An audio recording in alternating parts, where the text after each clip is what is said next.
അങ്ങനെ ഇതാ നമ്മൾ ബ്രേക്ക്ഫാസ്റ്റ് ഒക്കെ കഴിച്ചിറങ്ങിട്ടോ. ഇനി നമ്മുടെ യാത്ര തുടർന്നാലോ? പോകുന്ന വഴിക്ക് കുറച്ച് സ്ഥലങ്ങളൊക്കെ കാണിച്ചു തരാം കേട്ടോ. ഞാൻ ഫസ്റ്റ് ടൈമാണ് ഈ ഒരു ഏരിയയിലേക്കൊക്കെ വരുന്നത്. ഇച്ചി എപ്പോഴും വർക്കിന് ഇതുവഴിയൊക്കെ തന്നെയായിരിക്കും കേട്ടോ പോകുന്നത്. ഈ ഒരു ഏരിയ എന്ന് പറഞ്ഞാൽ ഫുള്ള് ചോളത്തിൻ്റെ ഒരു പാടം കേട്ടോ. നല്ല ഭംഗിയുണ്ടായിരുന്നു കാണാനായിട്ട്. വീഡിയോയിൽ കാണുമ്പോൾ അത്ര ഭംഗിയായിട്ട് നമുക്ക് തോന്നില്ല കേട്ടോ. നല്ല രസമാണത് കാണാനായിട്ട്. നാട്ടിലെത്തിയ പോലെ നമുക്ക് തോന്നുന്നുണ്ട്. പല സ്ഥലത്തും പല രീതിയിലുള്ള എന്താ പറയുക ഏരിയകളാട്ടോ. ദാ ഈ ഒരു ഭാഗത്ത് ദാ ഇങ്ങനെയാണ് വരുന്നത്. പിന്നെ ഫസ്റ്റ് നമ്മൾ പോയത് എവിടെയാണെന്ന് അറിയണ്ടേ? നമ്മൾ ക്യാമ്പ് ചെയ്യുന്നതാ ഈ ഒരു ഏരിയയിലാട്ടോ നമ്മൾ പ്ലാൻ ചെയ്തേക്കുന്നത്. ഈ ഒരു ഏരിയ കാണുമ്പോഴേ ഫുള്ള് വിജനമായിട്ട് കിടക്കുന്നുണ്ടെങ്കിലും മിഥുൻ ഇവിടെ വന്നിട്ടുണ്ട് മുന്നേ ക്യാമ്പിങ്ങിനായിട്ട്. അപ്പം അങ്ങനെയാട്ടോ നമ്മൾ ഇവിടെ വരാൻ പ്ലാൻ ചെയ്യുന്നത്. അപ്പോൾ എന്തായാലും നല്ല രസം ഉണ്ടായിരുന്നു കേട്ടോ കാണാനായിട്ട്. ഇച്ചി നോക്കി നിൽക്കുന്ന ഈ ഒരു ഏരിയ കണ്ടോ? ഇതിൽ മഴ പെയ്യുമ്പോൾ വെള്ളം ഒഴുകുന്ന കേട്ടോ പറഞ്ഞത്. നിറയെ വെള്ളം ഉണ്ടായിരുന്നു കഴിഞ്ഞ വർഷം എന്നൊക്കെയാണ് പറഞ്ഞത്. ഞാൻ കണ്ടിട്ടില്ല. അവിടെ ഇവിടെയൊക്കെ കുറച്ച് വെള്ളമൊക്കെ കാണാം കേട്ടോ. ഇപ്പം മഴയൊന്നും ഇല്ലാത്തതുകൊണ്ട് നല്ല പോലെ വറ്റി വരണ്ട് കിടക്കുന്നുണ്ട്.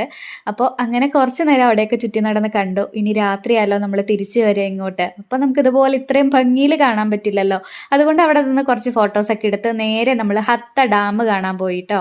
അപ്പോൾ ഇതൊക്കെ കോമൺലി എല്ലാവരും പോയി കണ്ടിട്ടുണ്ടാവും. പക്ഷെ ഞങ്ങൾ ആദ്യമായിട്ടാണ് പോകുന്നത്.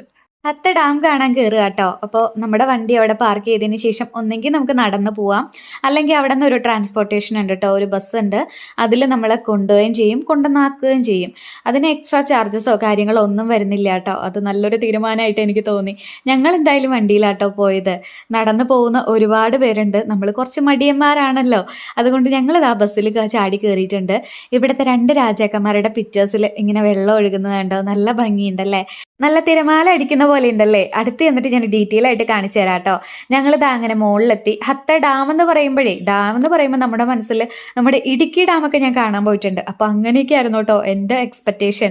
അതൊക്കെ വെച്ച് നോക്കുമ്പോൾ നമ്മുടെ നാട്ടിലെ ഡാമിൻ്റെ ഒരു അംശം പോലും ഇവിടെ ഇല്ല കേട്ടോ. കണ്ടിട്ടുള്ളവരും കാണാത്തവരും ഒക്കെ ഉണ്ടാവുമല്ലോ. എപ്പോഴും വരുന്നവരും ഉണ്ടാവും. ഇവിടെ ആകെയുള്ള ഒരു സ്പെഷ്യാലിറ്റി എന്ന് വെച്ച് കഴിഞ്ഞാൽ ഇവിടെ നല്ല പോലെ ബോട്ടിങ് നടക്കുന്നുണ്ട് കേട്ടോ. പിള്ളേർക്കും നമ്മുടെ ഫാമിലി ആയിട്ടൊക്കെ എൻജോയ് ചെയ്യാം.